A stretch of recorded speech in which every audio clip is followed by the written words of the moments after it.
guys, God bless. Welcome back to my channel. I am Charlene and I want to discuss something I was reading in my own personal reading time.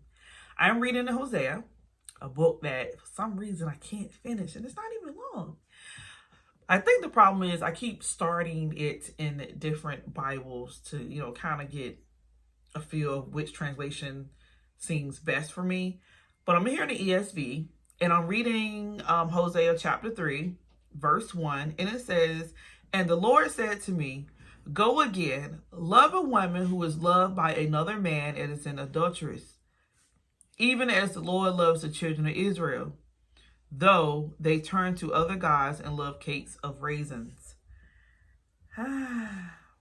So, I want people to really meditate on this, that God loves us and gives us chance after chance, even though we always put him last. We don't fellowship, we don't gather, we don't love on him, we don't listen to him, we don't spend time with him, we don't make time for him. He's not a priority in our lives. And we put everything else before that, whether it be significant others, children, car, clothes, jewelry, social media, books. It's like anything else but surrendering to God and putting him first, right? And it's like, even despite all of that, God just said, there's still hope and there's still another chance for you. And I just find that so meaningful and so loving and kind of him, because he didn't have to. God is just, right?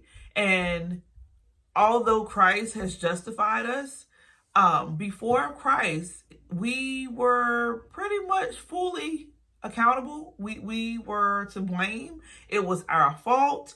We deserve penalty, punishment, however you want to say it. That was us. We deserve that. But he said, no. No. And this analogy or scenario of a woman who already has a lover and she's committed adultery, that is such a huge deal. Like, I don't know if anyone ever sit and say, wow, that's rough. Like, imagine, imagine your sister or your cousin, finding out that their husband is out here sleeping around, and not only is he sleeping around, but he has a whole nother life and relationship with someone else, and he's balancing them equal. That would really suck for her. That would really be bad. And probably nothing you would say or do would be able to help her to feel better about herself. She would not feel important. She would feel like she's lacking. She would feel like she is the issue.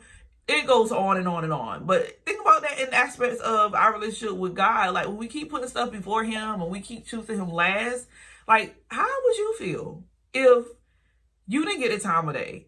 Or how would you feel? Oh, matter of fact, another example, right? When our significant other goes a whole day without calling and texting, and then we get home like, hey, you all right? Do you got a problem? What's wrong? Like, do we need to talk? Are you mad at me about something? Like, we automatically go into that mode of concern. Like, what is going on? And it's no different between your relationship with God. Like, how you go a day without praying, a day without talking to him, a day without reading and spending time trying to understand him and learning and growing. Like, can you imagine that as a person? Like, that would literally hurt your feelings. Like, if someone was able to go a whole day without speaking and talking to you. And we should feel that same type of feeling or emotion when it comes to God. Make him a priority, you guys. We're going into a new year, fresh start. You don't even have to wait until the new year. I know, like, last year, my reading plan, I actually started in November instead of January.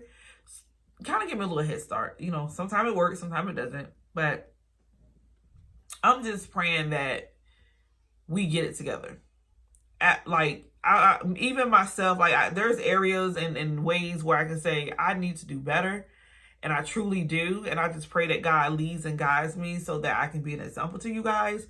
So I can be speaking of these things and be in a position where my words are valid, Because anybody can say, read your word every day and pray.